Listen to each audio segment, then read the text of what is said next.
I'm currently starting my second semester of senior year, or third quarter. I've done pretty well in school. I've got a 3.7 GPA and I scored a 1470 on my super scored SAT. 1410 without the super score. But I've definitely made some decisions in the past that if I could go back 3 years from now, I would change what I did.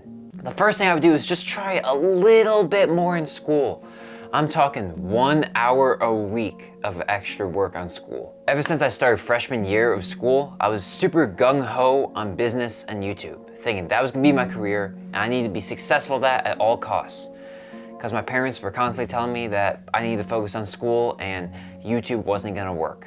And so I sacrificed my school grades to work more on YouTube. In middle school, I was a borderline 4.0 student with probably a GPA around 94. And in order to have a GPA of 4.0, you need to have a 93 average. So starting freshman year, I dropped my grades down to a 92. And so I was now a 3.7 GPA student, just to spend an extra hour on YouTube per week. Because that's what it really was. It wasn't that I wasn't paying attention in class, although that did happen in some of them.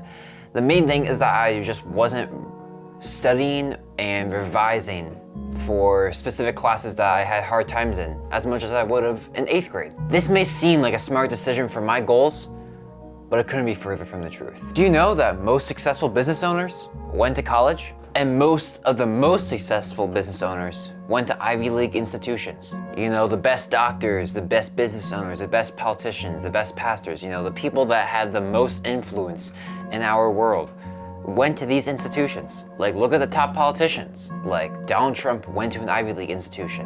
Look at the top business owners, like Elon Musk or Sergey Brin or Larry Page, all went to Ivy League institutions. I would say that like around 40% of the ruling classes, I'll call them, which are like the most important people with the most power in society, came from Ivy League institutions. Pop stars and celebrities don't count though. I actually applied to most of the Ivy League institutions, besides any West Coast ones, because California.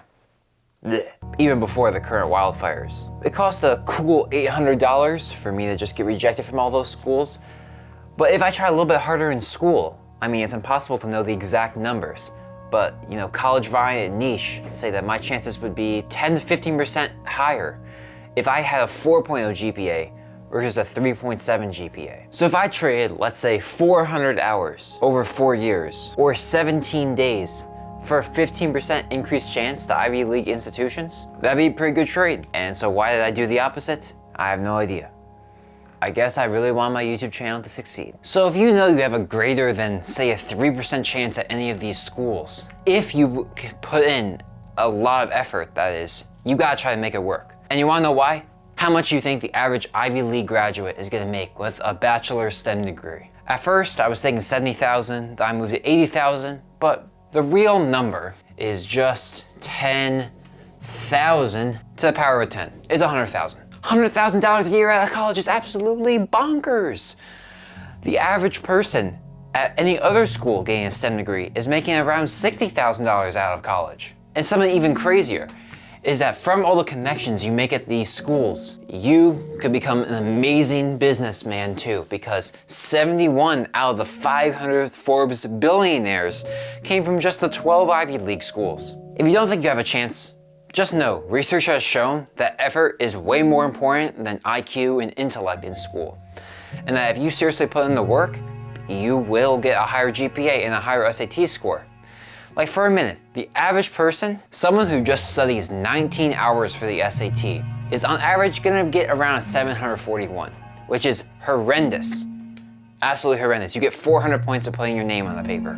But if you put in 110, 120, 130 hours into the SAT, you're on average gonna get a 1400 or higher. So the question is, not if you're smart enough, but whether or not you're willing to put in the time. Stop using so much social media. My time on social media was truly horrendous. I think I spent around 5 hours on YouTube every day, 2 hours between Instagram and Snapchat, and TikTok on and off, but probably averaging out to around an hour a day. And freshman year was the problem, because that's when I first downloaded Instagram, Snapchat, and TikTok. Social media wasn't even fun for me. I mean, I'd be on Instagram just spamming through the stories, not even like really processing them that much. I'd be on the Explore page. I guess I got to see maps every once in a while and got to see bikini girls every once in a while. On Snapchat, I just sent images of like the ceiling and like me giving thumbs up so that I could get a higher streak and increase my snap score. I remember late at night when my friends and we would spam snaps back and forth. We'd send like 10 or 20 in like the matter of minutes so that we could get our snap score up so that we could be seen as better, I guess. And TikTok, some kid at school showed me that, and I hate you, kid. I hate you, kid. If you're not sold on why you should remove social media yet, I recommend checking out my video on why you should do that and how it's gonna save so many years of your life and make it so much better. I would have started working out earlier. I don't know what you think I am now, but I'm 6'4" and 180 pounds. But there was a time in my life where I was 6 foot and 130 pounds. If you want to look it up on the BMI calculator, I was almost in the unhealthy low weight range. I started working out in my sophomore year, and I made decent progress, nothing insane. I think I added around 30 pounds, which I would say 15 to 25 pounds is muscle and bones, and the other stuff is fat, given I've grown like 4 inches over the last 2 years. But if I started further ahead, the progress I would have would be truly amazing compared to now. Mostly because ever since I got into the second half of junior year and the senior year, I've been so much more busy with work and schoolwork and YouTube. But a freshman year, I wasn't doing anything. So I would have absolutely locked in on the gym and got an entire year of uninterrupted gym time. I would have had more muscle, more confidence, and I would have had better health. All things are important. Muscle is really important for attracting someone and giving you confidence and health, and confidence is really important for attracting someone and giving you better health. And by having confidence, you can have more muscle, and then by having good health, you can have higher confidence, you can get more muscle, you can track better. Just a whole lot of good stuff from working out earlier, and definitely a better use of time than playing Minecraft. Not only would I have gotten all of these things that, most people think of when they think about working out as the benefits, but it also could have helped my responsibility, my discipline, even though I'm a question mark on discipline and its use, and my willpower, although again, I'm not exactly sure how important willpower is, but these 3 things I could have also learned from the gym. And studies have also shown that, mental health increases a lot by going to the gym because the spirit, mind, and body are all connected. All of this stuff could have really helped me in improving those grades I was talking about earlier. Maybe I wouldn't even need to spend an hour extra studying. I could just spend an hour at the gym. Working out is usually the habit that I always recommend to people that haven't been super productive as their very first habit. It's easy to track, it's got a wide range of benefits, and the progress is visible. Freshman year Dylan would have loved this. Dang, imagine it could be 220 pounds and absolutely huge if I did this a little earlier. I should have taken more college classes over this summer. This is regional specific, so I'm not gonna go too far in depth in it, but in my area, they allow high school students to take up to 6 credits of college classes over the summer for free.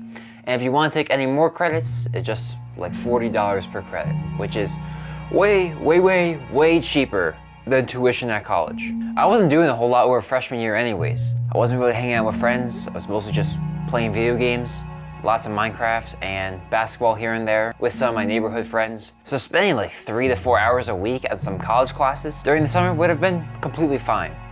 And plus, I could pick the exact classes I wanted. And I really like history, I really like business.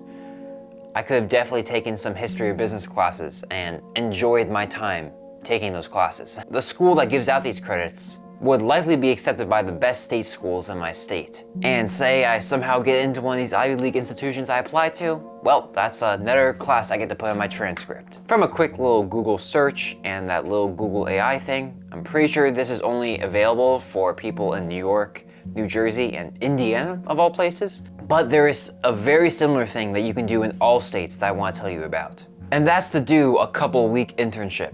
3 to 4 hours a day, 3 to 4 days a week, over the summer, in a specific career that you're interested in. Here's the logic. Say you wanna be a game developer. So you intern with a game developer and you learn, wow, this career sucks.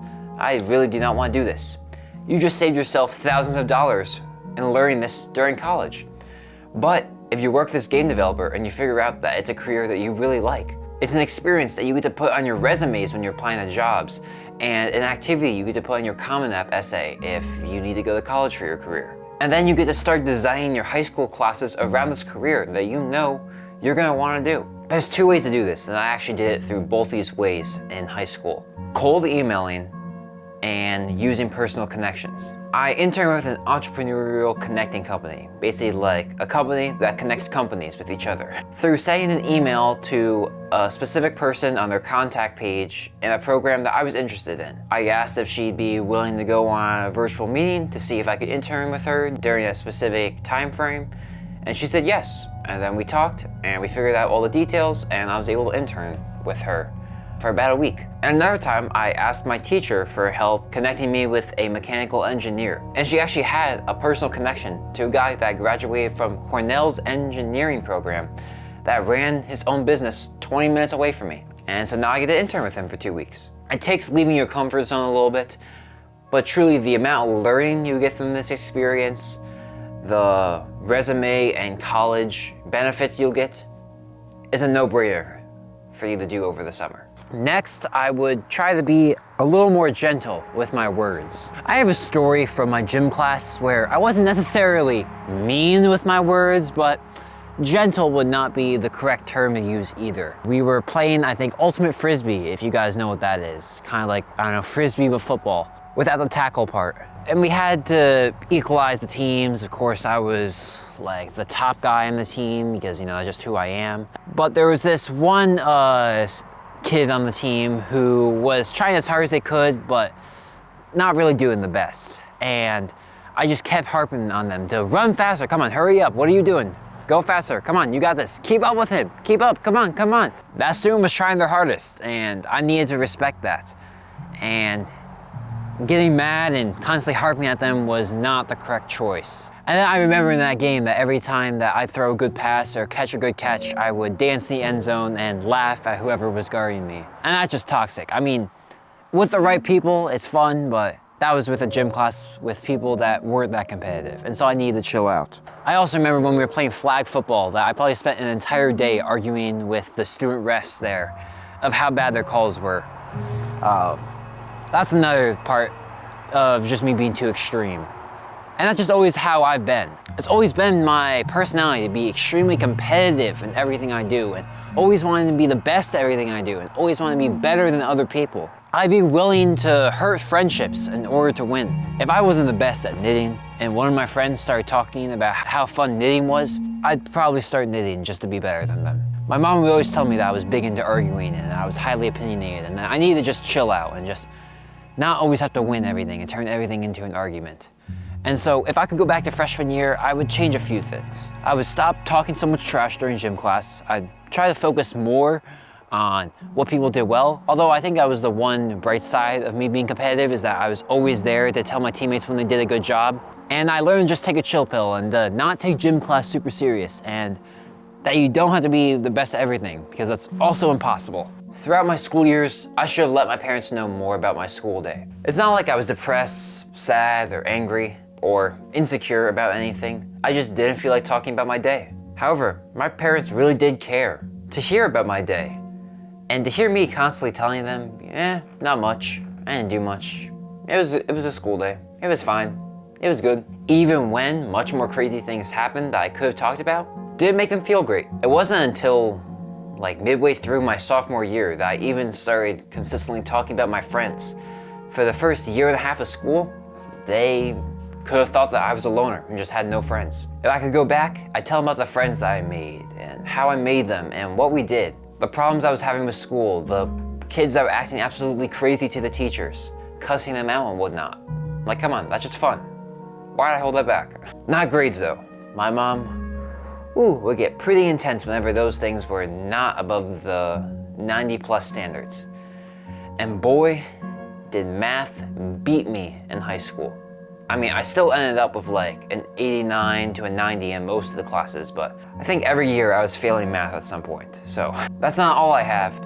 In this video that you can catch right here, I'll show you the biggest thing that I learned through every year of my life from 12 to 18. And man, you're gonna wanna see age 16. That was a show. And don't forget to do an internship, get off of social media, and think better. I'll catch you over in this video right here.